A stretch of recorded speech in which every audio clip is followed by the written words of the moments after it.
జయ మాతాజీ. మంచిర్యాల గ్రామంలో Gandipet reservoir gate open చేస్తే మంచిర్యాల పరిస్థితి ఇది.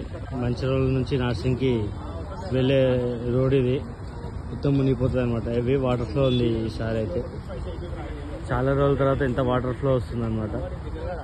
హెవీ వాటర్ ఫ్లోకి ఇక్కడ గోడ మొత్తం పడిపోయింది నిన్న.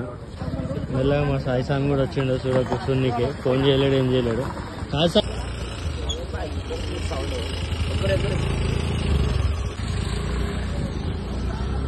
చాలా సంవత్సరాల తర్వాత ఈ సంవత్సరం చాలా వాటర్ ఫ్లో ఎక్కువ ఉందన్నమాట. గండిపేట నుంచి ఒకటేసారి 13 గేట్లు ఓపెన్ చేసేసారు.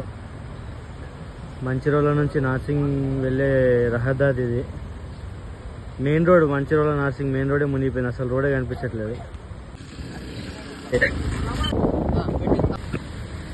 ఔటర్ రింగ్ రోడ్ ఇది మన నార్సింగ్ టోల్ ప్లాజా దగ్గర. కోకపేట నార్సింగ్ నార్సింగ్ నుంచి మంచిర్యాల వెళ్ళే మెయిన్ రోడ్ ఇది. ఔటర్ రింగ్ రోడ్ నుంచి సర్వీస్ రోడ్. ఫుల్ వాటర్ వచ్చేసినాయి పైకి. రోడ్ మొత్తం క్లోజ్ ఉంది.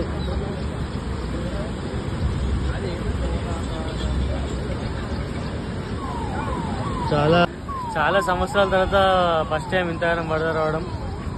మొత్తం ఔటర్ రింగ్ రోడ్ ఫుల్ అయిపోయింది. సర్వీస్ రోడ్ క్లోజ్ అయిపోయింది. మంచిర్యాల విలేజ్కి ఉన్న 3 రోడ్స్ కూడా క్లోజ్ అయిపోయినాయి. ఇప్పుడు మంచిర్యాల నుంచి నార్సింగ్ పోవాలంటే 15 కిలోమీటర్లు తిరిగి వెళ్లాల్సిన పరిస్థితి వచ్చింది. అక్కనే వెళ్ళిపోం బండి అంటే పోలీసు వాళ్ళు స్వామి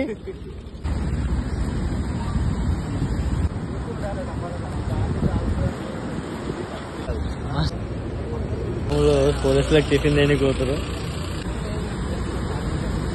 బాగా చూడడానికి వచ్చినాం. మన చింటూ స్వామి కూడా కనిపించిండు. మన టీం చేసే మెంబర్. అన్నిటికీ ఫస్ట్ ఉంటాడు స్వామి. ఏ పని చేద్దామన్నా ఏ కార్యక్రమానికైనా. ఇద్దరం సరదాగా బాగు చూస్తున్నాం.